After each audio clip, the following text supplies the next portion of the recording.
Chapter 31. Vronsky had not even tried to sleep all that night. He sat in his armchair, looking straight before him or scanning the people who got in and out.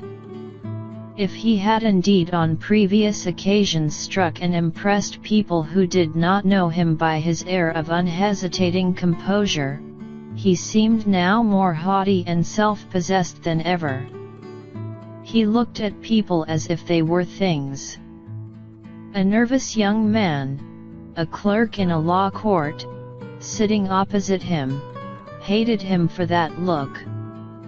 The young man asked him for a light, and entered into conversation with him, and even pushed against him, to make him feel that he was not a thing, but a person. But Vronsky gazed at him exactly as he did at the lamp, and the young man made a wry face, feeling that he was losing his self-possession under the oppression of this refusal to recognize him as a person. Vronsky saw nothing and no one. He felt himself a king, not because he believed that he had made an impression on Anna, he did not yet believe that, but because the impression she had made on him gave him happiness and pride. What would come if it all he did not know, he did not even think.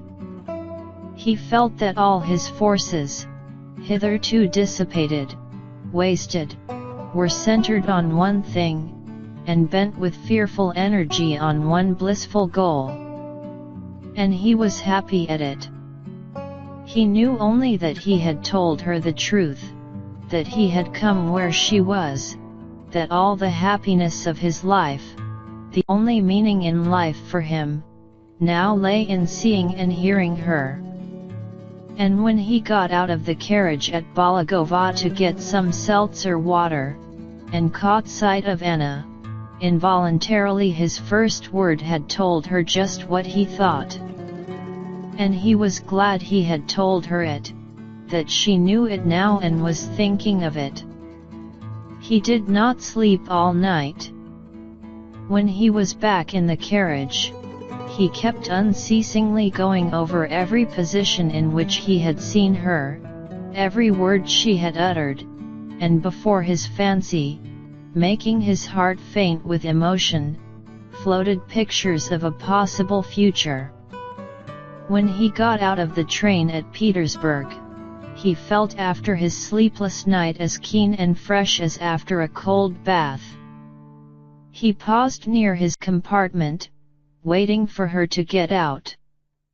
Once more, he said to himself, smiling unconsciously, once more I shall see her walk, her face, she will say something, turn her head, glance, smile, maybe.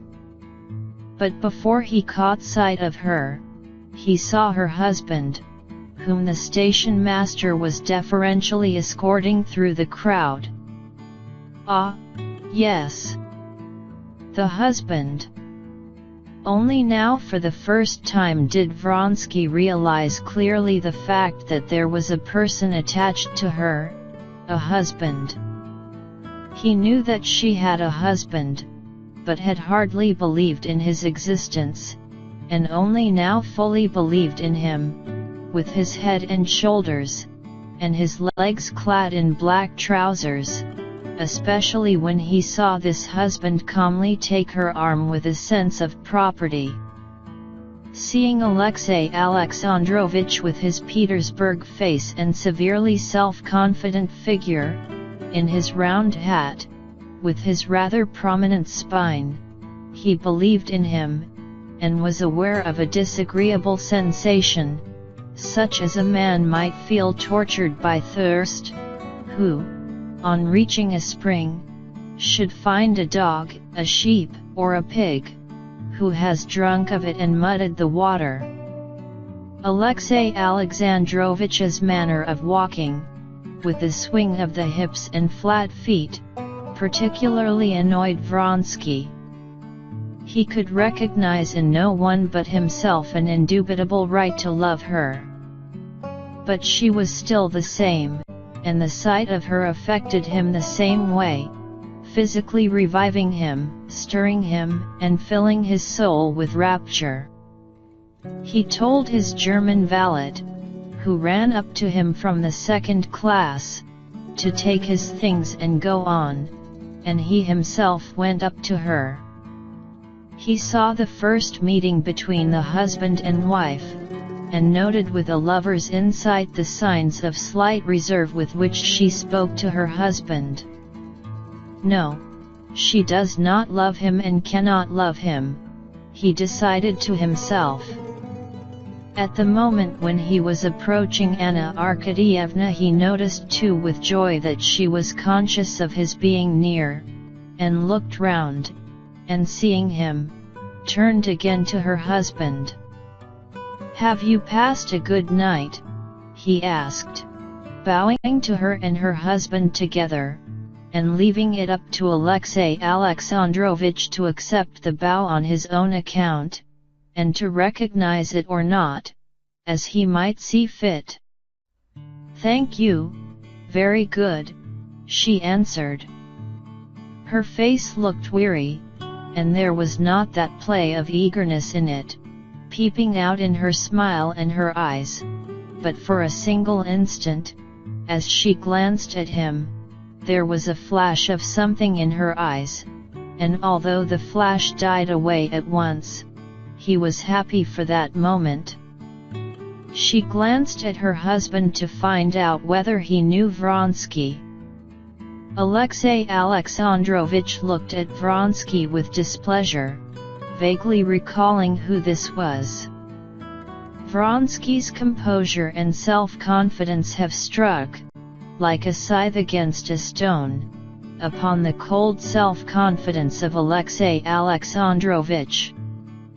"Count Vronsky," said Anna. "Ah. We are acquainted, I believe," said Alexei Alexandrovich indifferently, giving his hand. "You set off with the mother and you return with the son," he said, articulating each syllable, as though each were a separate favor he was bestowing. "You're back from leave, I suppose," he said, and without waiting for a reply, he turned to his wife in his jesting tone. "Well, were a great many tears shed at Moscow at parting?" By addressing his wife like this he gave Vronsky to understand that he wished to be left alone, and, turning slightly towards him, he touched his hat, but Vronsky turned to Anna Arkadyevna. "I hope I may have the honor of calling on you," he said. Alexei Alexandrovich glanced with his weary eyes at Vronsky. "Delighted," he said coldly. "On Mondays we're at home." "Most fortunate," he said to his wife, dismissing Vronsky altogether, "that I should just have half an hour to meet you, so that I can prove my devotion," he went on in the same jesting tone. "You lay too much stress on your devotion for me to value it much," she responded in the same jesting tone, involuntarily listening to the sound of Vronsky's steps behind them. "But what has it to do with me?" she said to herself, and she began asking her husband how Seryoza had got on without her. "Oh, capitally. Mariette says he has been very good, and I must disappoint you. but he has not missed you as your husband has. But once more merci, my dear, for giving me a day. Our dear Samovar will be delighted." He used to call the Countess Lydia Ivanovna, well known in society, a samovar, because she was always bubbling over with excitement. "She has been continually asking after you. And, do you know, if I may venture to advise you, you should go and see her today.